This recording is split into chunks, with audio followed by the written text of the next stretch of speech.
మీ మోకాల నొప్పులకు ఎటువంటి సర్జరీ లేకుండా ఎపియాన్ పెయిన్ క్లినిక్ అందిస్తున్న అత్యాధునిక చికిత్స. నమస్కారం. సుమన్ టీవీ ప్రేక్షకులందరికీ శ్రీ విశ్వవసునామ సంవత్సర ఉగాది పండుగ శుభాకాంక్షలు. నమస్తే అమ్మా.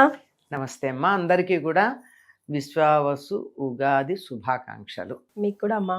సంవత్సరాది శుభాకాంక్షలు. ఎస్. సో తెలుగువారి సంవత్సరాది ఉగాది పంచాంగ శ్రవణం కోసం అయితే బీభత్సంగా వెయిట్ చేస్తూ ఉంటాం. అందులో ఈసారి మాత్రం కొన్ని రాసుల వారికి బాగుంది బాగాలేదని ఫుల్ హడావుడి టెన్షన్. ఏసారి అలాగే చెప్తారమ్మా, ఎప్పుడైనా అంతే. ఈసారే కదా, ఎప్పుడైనా ఒకళ్ళకి బాగుంటుంది, ఒకళ్ళకి బాగుండదు.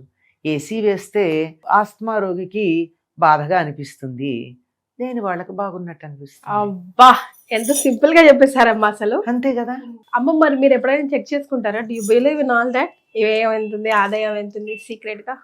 లేదమ్మా, యు డోంట్. ఎందుకంటే డూ ద బెస్ట్. ఒకవేళ నాకు మంచి జరిగేది ఉందనుకో, I will lose my thrill. చెడు జరుగుతుందని ఉందనుకో, జరుగుతుందో లేదో తెలియదు కానీ వాటి నుంచి ఏడుస్తూ కూర్చుంటా. ఎందుకు వచ్చింది? జరిగేది జరుగుతుంది, దేవుణ్ణి నమ్ముతాం. జనరల్ గా అయితే వింటాం, ఎందుకంటే పంచాంగ శ్రవణం తప్పనిసరిగా చెయ్యాలి అని ఉగాది యొక్క విధుల్లో ఒకటి కనుక తప్పనిసరిగా వింటాము. విన్న దాన్ని ఎందుకు ఎంతవరకు మనకు ఉపయోగపడుతుందో అంతవరకే ఉంచుకోవాలి. కానీ ఏం జరుగుతుందో, ఆదాయం ఎంత, కందాయం ఎంత అంటే జనరల్గా మామూలుగా ఉంటుంది. ఈ సంవత్సరంలో ఆదాయం పెట్టుకొని అదాన్ని, ఈ సంవత్సరం ఆదాయం తక్కువ ఖర్చు ఎక్కువ అని ఉందనుకో. ఉదాహరణకి అంటే కొంచెం ఆదాయం తక్కువగా ఉంది, ఖర్చు ఎక్కువగా ఉంది కనుక ఫంక్షన్స్ అవి పెద్దగా పెట్టుకోకుండా ఉందాము, కన్నాళ్ళు ఆగుదాం, అంతవరకే. అంతకు మించింది ఏం లేదు. సో సీక్రెట్స్ బిహైండ్ ఉగాది అసలు ఎందుకు వచ్చింది, ఎలా వచ్చింది, పేర్లు ఎందుకు వచ్చాయి, ఉగాది రోజు తప్పనిసరిగా మనం చేయాల్సిన పనులు ఏంటి, ఈ డేని మనం అసలు 31 డిసెంబర్ కాకుండా ఈ డేని మనం ఎట్లా వెల్కమ్ చేయాలి తెలుసుకుందామా? అమ్మా, వసంత ఋతువులో చైత్రమాసంలో శుక్లపక్షంలో మొదటి తిథి రోజున సూర్యోదయ సమయానికి బ్రహ్మగారు సృష్టి చేసి ఇవాల్టి నుంచి కొత్త సృష్టి ప్రారంభం అని చెప్పాడట. అది చైత్రే మాసే జగద్బ్రహ్మ ససత్య ప్రథమే అని చెప్పి దాని గురించి చెప్తారు. అంటే ఇది సృష్టి మొదలు అని చెప్పినటువంటి రోజు కనుక, ప్రారంభం గనక మనం చేసుకునే ఉగాది ఏమిటి అంటే ఈ భూమికి పుట్టినరోజు పండగ. భూమికే నిజంగా కదమ్మా. అంతే కదా. అసలు అన్ని మనం చూస్తున్నాం రోజు, మనకు తెలియకుండానే డ్రై లీవ్స్ అయిపోయి అప్పుడే కొత్త చిగుర్లు వచ్చి కొత్త ఆకులు వచ్చి అంత ఫ్రెష్ గా అనిపిస్తుంది, గ్రీనరీగా. మనకి భాగ్యనగరంలో ట్రాఫిక్ వల్ల దుమ్ము పడినటువంటి చెట్లు కూడా చిగుళ్ళ మీద ఇంకా దుమ్ము పేరుకోదు గనక నవనవలాడుతూ చిగుళ్ళు కనపడతాయి, పాతాకులు ఎట్లా ఉన్నా. ఇది సృష్టికి పుట్టినరోజు, భూదేవికి పుట్టినరోజుగా దీన్ని మనం చెప్పుకోవాలి. మనకి తల్లి గనక ఆ తల్లి పుట్టినరోజును మనం కూడా వైభవంగా చేసుకుంటాం. ఇది సంగతి. ఉగాదికి ఎలా చేసుకోవాలంటారు? ధర్మశాస్త్ర గ్రంథాల్లో చెప్పింది ఏంటంటే, మనం ఏ పండక్కైనా మనం చేసుకునేది అంటే అభ్యంగన స్నానం శుభ సూచకం.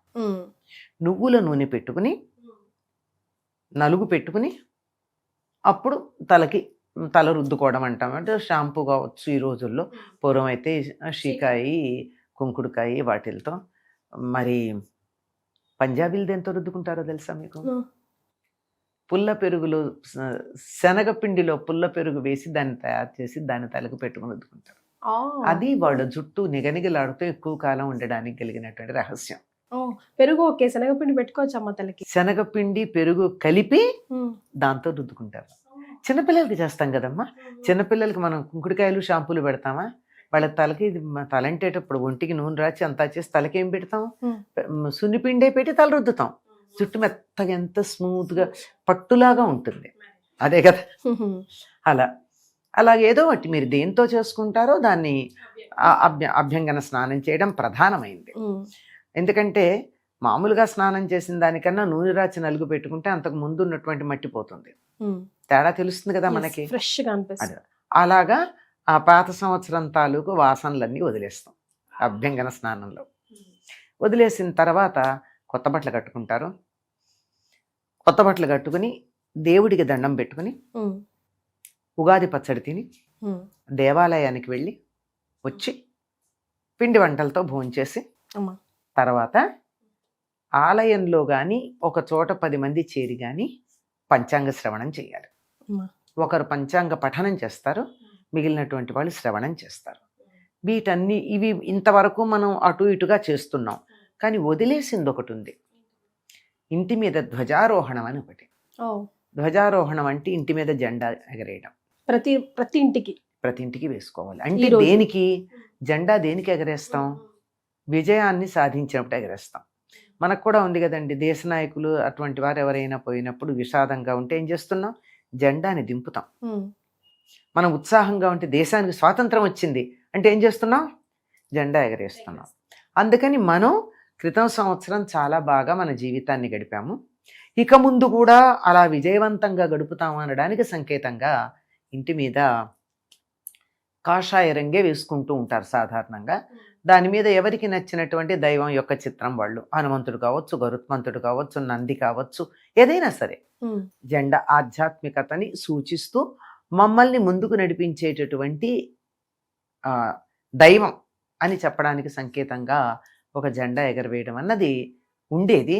ధర్మశాస్త్ర గ్రంథాల్లో ఉంది, ఇప్పటికీ దేవాలయాల్లో చేస్తారు. సంప్రదాయంగా ఉన్న దేవాలయాలమ్మ. కొత్తగా పుట్టుకొచ్చిన వాటిల్లో అసలు వాళ్ళకి ఏమీ తెలియని కూడా తెలియట్లా, అక్కడ ఎగరవేయడం జరుగుతుంది. ఈ 7 అంశాలు తప్పనిసరిగా ఉగాది నాడు చేస్తాం. షడ్రుచుల సంగతి అదే ఉగాది పచ్చడి అన్నాం కదా, ఉగాది పచ్చడిలో 6 రుచులు ఉన్నాయి. ఈ 6 రుచులు ఎందుకంటే జీవితంలో ఉండేటటువంటి 6 రకాలైన భావాలు, వీటన్నిటిని సమానంగా స్వీకరించాలి. ఒక్క తీపే తింటూ కూర్చుంటే డయాబెటీస్ వస్తుంది నాన్న, కొంచెం చేదు కూడా తిను, అప్పుడు దానికి బ్యాలెన్స్ అవుతుంది. చేదు తిన్నాక తీపి యొక్క రుచి నీకు బాగా తెలుస్తుంది. అంతే కదమ్మా, ఒక రుచి లేకపోతే ఇంకో రుచికి అర్థమే లేదు కదా. తెలియదు మనకి. కొంచెం సేపు తీపి తిన్నాక ఏం చేస్తాం మనం? ఇంత అయినా మళ్ళీ ఏదైనా కారం తింటాం. కారం తినందే మళ్ళీ మనకేం తోచదు, కనీసం మంచినీళ్ళు కూడా తాగబుద్ధి అవదు మరి కదా. కనుక అన్ని రుచులు కావాలి అని చెప్తూ ఈ అన్ని రుచులు శరీరానికి అవసరం. ఇది కానీ మనం ఇప్పుడు అలవాటు చేయకపోతే రేపు పొద్దునే కాకరకాయ కూర తినను అంటాడు. ఆరోగ్యం ఏమవ్వాలి? ఇది చేదుగా ఉంది, నా వల్ల కాదు, తీపే వేసి పెట్టమంటాడు. పెరుగన్నంలో కూడా పంచదార వేయి అని అడుగుతారు పిల్లలు. అలా గనక అయితే ఆరోగ్యానికి వాళ్ళ ఆరోగ్యం దెబ్బతింటుంది కదా. అన్ని రుచులు అలవాటు చేస్తారు. పైగా విశేషం ఏమిటంటే ఈ కొత్త సంవత్సరంలో ఇప్పుడే ఈ పదార్థాలన్నీ వాడకం మొదలు పెడతాం మనం. ముఖ్యంగా మామిడికాయలు అవి కదమ్మా, చింతపండు, చింతకాయ, ఫర్ దట్ మ్యాటర్ అన్నీ కూడా. అసలు ఉగాదికి ముందు అసలు మామిడికాయ ముక్కలు కూడా ఎవరు చాలా ఇళ్లలో ముట్టుకోరు కూడా, వాడరమ్మా. మనకు పద్ధతి ఏంటంటే మన ఇంట్లోనే మామిడి చెట్టు ఉండి కాయలు బాగా కాస్తే కూడా వాటిని ఎక్కడో పక్కన పెట్టేస్తారే తప్ప వాళ్ళు తినరు.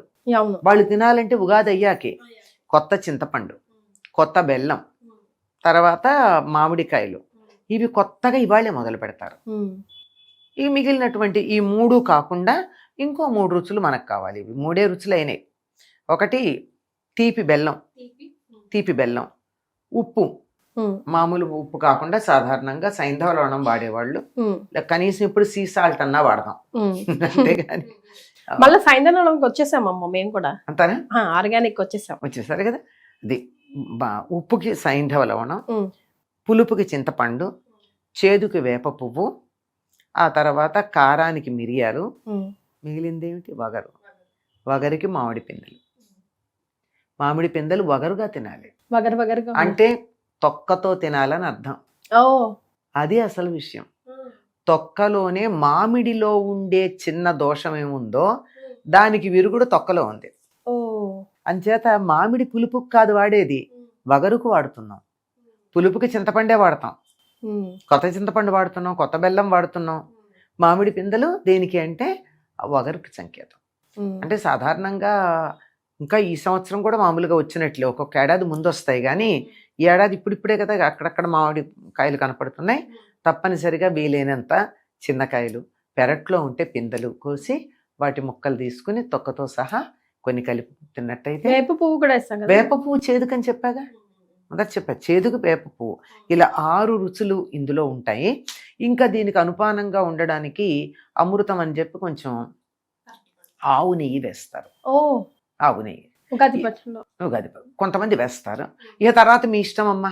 ద్రాక్ష పళ్ళు వేసేవాళ్ళు, ఎండు ద్రాక్షలు వేసేవాళ్ళు, జీడిపప్పులు, బాదం పప్పులు, తర్వాత చెరుకు ముక్కలు, అరటిపళ్ళ గుజ్జు, ఇలా ఎవరి ఇష్టం వచ్చింది వాళ్ళకి రుచిగా ఉండడం కోసం చేసుకోవడమే తప్ప ప్రధానమైనటువంటివి దేవుడికి నివేదన చేయవలసింది ఇది. ఇది దేవుడికి నివేదన చేసి అందరూ తీసుకుంటాం. నిజానికి చెప్పాలంటే ఉగాది నాడు చేయాల్సింది ఏమిటంటే నింబ పల్లవ భక్షణం. అంటే అమ్మా నింబ పల్లవం అంటే వేప చిగురు. ఓకే. వేప చిగుళ్ళు ఎర్రగా ఉంటాయి, వాటిని తినాలి పరగడుపున. మనం అవి తినలేక వేప పువ్వు వేసుకుంటున్నాం. అంతేనా? అంతే. నిజానికి 15 రోజుల పాటు ఉగాది నుంచి పరగడుపున వేప చిగుళ్ళు గనక తిన్నట్టయితే జలుబు, దగ్గు, జ్వరము మొదలైనటువంటివి ఏమీ రావు.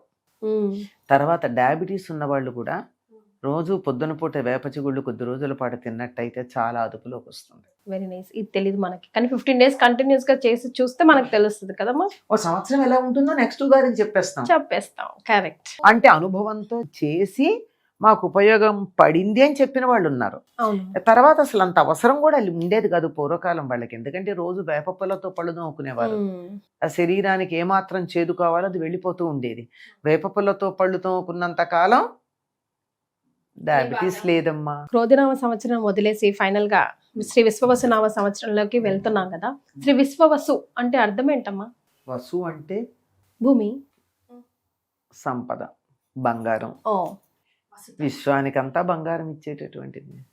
విశ్వాసు ఒకనొక గంధర్వుడు చక్కగా పాటలు పాడేటటువంటి వాడు. ఒక సంవత్సరానికి ఉన్న పేరు ఇది. వీళ్ళంతా నారదుడి కొడుకులు అంట కదమ్మా? అవునమ్మా, నారదుడి కుమారులు అని చెప్పి ఒకసారి ఎప్పుడో ఈయన స్త్రీ వేషం సంసారంలో మునిగిపోయినప్పుడు ఆయనకు పుట్టినటువంటి కొడుకులని. అంతేకాకుండా ఇంకొక ఇతివృత్తం ఉంది. శ్రీకృష్ణుడికి 16,100 మంది రాజకుమార్తెలు భార్యలు అయ్యారు కదా, గోపికలు గారు రాజకుమార్తెలు. అందులో సాందీపని అనేటటువంటి ఒకనొక ఆవిడికి 60 మంది కుమారులు ఉన్నారని, ఆవిడ ఎప్పుడూ కృష్ణుడిని చాలా ఆనందపరిస్తే నీకేమన్నా వరం కావాలంటే కోరుకోమంటే నా కొడుకుల పేర్లు సంవత్సరాలకి పెట్టమని అడిగిందని ఆవిడ కొడుకులు వీళ్ళ పేర్లని ఒక కథ ఉంది. కొత్త సంవత్సరానికి వెళ్తున్నాం కాబట్టి మా ప్రేక్షకులకి మా అందరికి మీ ఆశీర్వచనం అందించండి. తప్పనిసరిగానమ్మా. క్రోధినామ సంవత్సరం పేరుకు తగ్గట్టుగానే ప్రపంచమంతా కూడా క్రోధంతో అట్టుడికిపోయింది. ఎవరికి ఎవరి మీద ఎందుకు కోపం వచ్చిందో తెలియనటువంటి పరిస్థితుల్లోనే ఉంది. అంతే కదా. నిజానికి క్రోధి అన్నప్పుడు కోపం తప్పదు. కోపం చెడు మీద రావాల్సింది చెడు మీద వచ్చిందో మంచి మీద వచ్చిందో తెలియదు. అలా జరిగిపోయింది. ఇప్పుడు ఆ క్రోధమంతా ఉపశమించి ప్రపంచమంతా మంచి సంపదలతో, సంపద అంటే ఇది మాత్రమే కాదు కదా, ఆయురారోగ్య ఐశ్వర్యాలన్నీ కూడా సంపదలే. అటువంటి సంపదలతో భూగోళం అంతా చల్లగా హాయిగా ఉండాలి అని విశ్వావసు నామ సంవత్సరం పేరు దృష్ట్యా అలా ఆశించటం బాగుంటుంది అని అలా అనుకుంటున్నాం. అందరికీ కూడా ఆయురారోగ్యైశ్వర్యాలు పుష్కలంగా ఉండాలి అని ఈ విశ్వావసునామ సంవత్సర ప్రారంభంలో సంవత్సరాదిని ప్రారంభించుకుంటాం. ఎందుకంటే ఏదైనా సరే first impression is best impression అంటారు. మొట్టమొదటి ఎలా ఉంటే తర్వాత అంత అలా ఉంటుందని మనకు ఒక అభిప్రాయం ఉంది. ఉగాది నాడు ఎలాగా గడిస్తే సంవత్సరం అంతా అట్లా ఉంటుంది అనే నమ్మకం కనుక ఆ ఉగాది మనకి సంపత్పూర్ణంగా ఉండి అందరికీ కూడా సంపదలు ఉండాలి అని కోరుకుంటున్నాను. థ్యాంక్ యూ సో మచ్ అమ్మా. ధన్యవాదాలు.